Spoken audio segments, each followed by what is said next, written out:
দর্শক নিঃশ্বাস বন্ধ করে বসুন, কারণ এই মুহূর্তে ভেনেজুয়েলার আকাশ থেকে উধাও হয়ে গেছে সমস্ত আন্তর্জাতিক বিমান।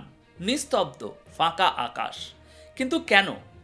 কারণ সমুদ্রের বুক চিরে সেই দেশের দিকেই ধেয়ে আসছে আমেরিকার নৌবাহিনীর সবথেকে ভয়ঙ্কর সব যুদ্ধজাহাজ আর ফাইটার জেট। কিন্তু প্রশ্ন হলো, হঠাৎ কেন ভেনেজুয়েলার উপর আমেরিকার এত রাগ? এটা কি শুধু তেল দখল নেওয়ার জন্য, নাকি এর পিছনে লুকিয়ে আছে রাশিয়া এবং চীনকে কোণঠাসা করে ফেলার এমন এক মারাত্মক ষড়যন্ত্র যা তৃতীয় বিশ্বযুদ্ধের আগুন জ্বালিয়ে দিতে পারে? মার্কিন প্রেসিডেন্ট ট্রাম্প তো প্রতিশ্রুতি দিয়েছিলেন তিনি যুদ্ধ বন্ধ করবেন। তাহলে সেই প্রতিশ্রুতির কি হলো? মার্কিন প্রেসিডেন্ট ট্রাম্প যে প্রতিশ্রুতি দিয়েছিলেন সেই প্রতিশ্রুতি এখন হাওয়ায় মিশে যেতে চলেছে। দর্শক, এবার শুরু হতে চলেছে এখনো পর্যন্ত হওয়া সবচেয়ে ভয়ঙ্কর যুদ্ধ। আপনারা দেখুন, এই মুহূর্তে আসল যুদ্ধটা শুরু হতে চলেছে ভেনেজুয়েলাকে কেন্দ্র করে। আর ভেনেজুয়েলার এই যুদ্ধটা আসলে রাশিয়া, চীন এবং আমেরিকার যুদ্ধ। এর মধ্যে ইসরায়েল এবং অন্যান্য শক্তিগুলোও জড়িত। আপনারা যদি ভেনেজুয়েলার আকাশ সীমার দিকে তাকান তাহলে দেখবেন সেখানে কোনো বিমান নেই। ভেনেজুয়েলার আকাশ সীমা বর্তমানে বন্ধ করে দেওয়া হয়েছে, কারণ আমেরিকার যুদ্ধ বিমান এবং নৌবাহিনীর জাহাজগুলো ভেনেজুয়েলার দিকে রওনা হয়ে গেছে। তাহলে পরিকল্পনাটা কি? দেখুন, পরিকল্পনা হলো সিআইএ বহুদিন ধরেই ভেনেজুয়েলার বর্তমান প্রেসিডেন্ট মাদুরোর সরকারকে ক্ষমতা থেকে সরাতে চাইছে। এর জন্য তারা বছরের পর বছর ধরে অনেক প্রতিবাদ আন্দোলন সংগঠিত করেছে, এমনকি বিরোধী দলের নেত্রীকে নোবেল পুরস্কার পর্যন্ত পাইয়ে দিয়েছে। এখন পরিস্থিতি এমন দাঁড়িয়েছে যে রাশিয়া ভেনেজুয়েলাকে সব ধরনের মিসাইল, ডিফেন্স সিস্টেম এবং অন্যান্য সরঞ্জাম দিচ্ছে। চীন এমনকি প্রেসিডেন্ট মাদুরোকে নিজের তৈরি বিশেষ ফোনও দিয়েছে। চীন এবং রাশিয়া একসাথে ভেনেজুয়েলার সরকারকে বাঁচানোর চেষ্টা করছে। তাদের সঙ্গে ইরান এবং উত্তর কোরিয়াও আছে। অন্যদিকে ট্রাম্প চাইছেন সেখানে গিয়ে মাদুরোর সরকারকে ফেলে দিয়ে বিরোধী দলের সরকারকে ক্ষমতায় আনতে। কিন্তু এর কারণটা কি? দেখুন, ভেনেজুয়েলায় এই মুহূর্তে প্রায় ব্ল্যাকআউট চলছে, ট্রাফিক লাইট বন্ধ, রাস্তাঘাট জনশূন্য। ভেনেজুয়েলায় পৃথিবীর সবচেয়ে বেশি তেলের ভাণ্ডার রয়েছে। সৌদি আরব বা অন্য কোনো দেশেও এত তেল নেই যতটা ভেনেজুয়েলায় আছে। আপনারা কল্পনাও করতে পারবেন না যে সেখানে কি পরিমাণে তেল মজুদ রয়েছে। কিন্তু এত তেল থাকা সত্ত্বেও তারা সেই তেল বিক্রি করতে পারছে না, কারণ আমেরিকা ও ইসরায়েলের কথা না শোনায় তাদের উপর কঠোর নিষেধাজ্ঞা জারি করা হয়েছে। দেখুন, আসল সমস্যা হলো, যদি মাদুরোর সরকার ক্ষমতাচ্যুত হয় তাহলে এটা চীনের জন্য একটা বড় ধাক্কা হবে। এর পরের নিশানা হবে ইরান, তারপর হয়তো রাশিয়া এবং সবশেষে চীন। আর এই কারণেই এই দেশগুলো ভেনেজুয়েলাকে অস্ত্রশস্ত্র দিয়ে নিজেদের রক্ষা করতে বলছে।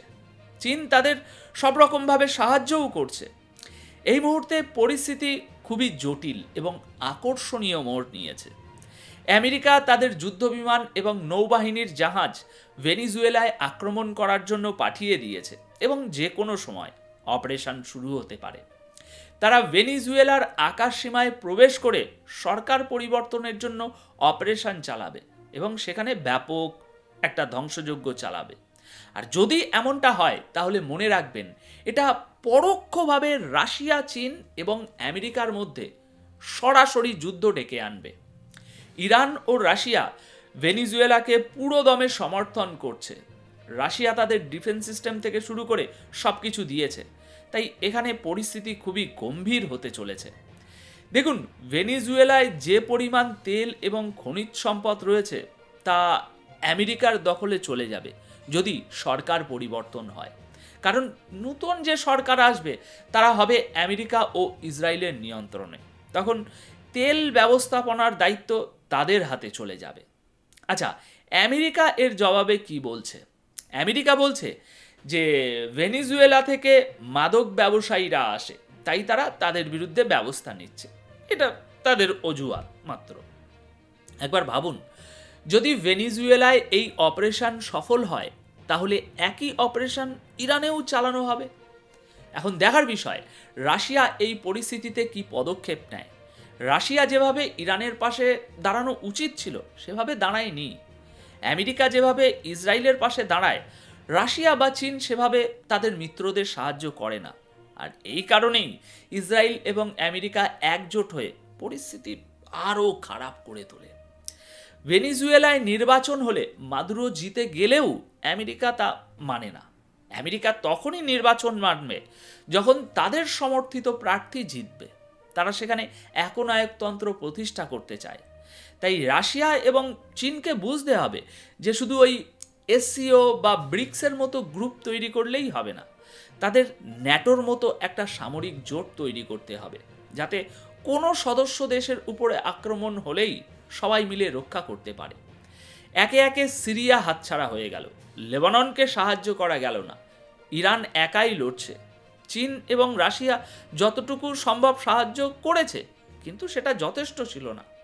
আর যদি এই পরিস্থিতি চলতে থাকে তাহলে আমেরিকা ও ইসরায়েল একে একে সব দেশ দখল করে নেবে। এখন এক মিনিট ভাবুন তো, যদি ইরানের সরকার পরিবর্তন হয়ে যায় এবং আমেরিকার পছন্দের লোক ক্ষমতায় আসে, তাহলে সে প্রথমেই ইসরায়েলকে স্বীকৃতি দেবে এবং রাশিয়াকে ড্রোন সরবরাহ বন্ধ করে দেবে। তখন রাশিয়ার কি হবে? তাই ইরানকে বাঁচানো খুব জরুরি ছিল, কিন্তু তারা সেভাবে বাঁচাতে পারেনি। আর এখন পরিস্থিতি কোন দিকে যাচ্ছে দেখুন। বর্তমানে ভেনিজুয়েলার আকাশসীমা আন্তর্জাতিক ফ্লাইটগুলোর জন্য বন্ধ করে দেওয়া হয়েছে। আমেরিকার জাহাজগুলো আক্রমণের জন্য প্রস্তুতি নিচ্ছে। সিআইএ গত 8-10 বছর ধরে ভেনিজুয়েলায় সরকার পরিবর্তনের চেষ্টা করে ব্যর্থ হয়েছে। তাই এখন তারা সরাসরি সামরিক হস্তক্ষেপের পথেই হাঁটছে। এদিকে ভেনিজুয়েলার প্রেসিডেন্ট মাদুরো বলেছেন যে তিনি শেষ নিঃশ্বাস পর্যন্ত আমেরিকার মোকাবিলা করবেন। তিনি জানেন আমেরিকার বিমানগুলো যদি এসে পৌঁছায় তাহলে হয়তো তিনি বাঁচবেন না, কিন্তু এটা চীন, রাশিয়া এবং ইরানের জন্য একটা বিশাল বিপর্যয় হবে, কারণ তারা সবাই মিলে একটা দেশকে বাঁচাতে পারল না। এই একই অপারেশন ভবিষ্যতে রাশিয়ার ভেতরেও হতে পারে, কারণ রাশিয়ার প্রেসিডেন্ট পুতিনের বিরুদ্ধেও জনগণকে রাস্তায় নামানোর চেষ্টা করা হয়েছিল এবং এর পিছনেও সিআইএর হাত ছিল বলে অভিযোগ করা হয়। তাহলে দর্শক, পুরো বিষয়টা বিশ্লেষণ করার পর একটা জিনিস কিন্তু দিনের আলোর মতো পরিষ্কার। আমরা যা দেখছি তা শুধু ভেনিজুয়েলার উপর একটা বিচ্ছিন্ন আক্রমণের ছক নয়, এটা হলো বিশ্বমঞ্চে ক্ষমতার ভারসাম্যের এক নতুন রক্তাক্ত অধ্যায়ের সূচনা। যদি মাদুরোর পতন হয় তবে নিশ্চিত থাকুন এর পরের নিশানা হবে ইরান, আর ইরানের পতন হলে রাশিয়া এবং চীন একা হয়ে পড়বে। এই জন্যই আমার বিশ্লেষণ বলছে ভেনিজুয়েলার এই যুদ্ধ শুধুমাত্র একটা দেশের ভাগ্য নির্ধারণ করবে না, বরং আগামী দিনে গোটা বিশ্বের ক্ষমতার সমীকরণ কোন দিকে যাবে তার একটা স্পষ্ট ইঙ্গিত দিয়ে যাবে। এটা শুধু তেলের লড়াই নয়, এটা অস্তিত্বেরও লড়াই। এখন এ বিষয়ে আপনাদের কি রায়? আপনাদের মন্তব্য কমেন্ট বক্সে অবশ্যই রেখে যাবেন। ধন্যবাদ আপনাদের সকলকে।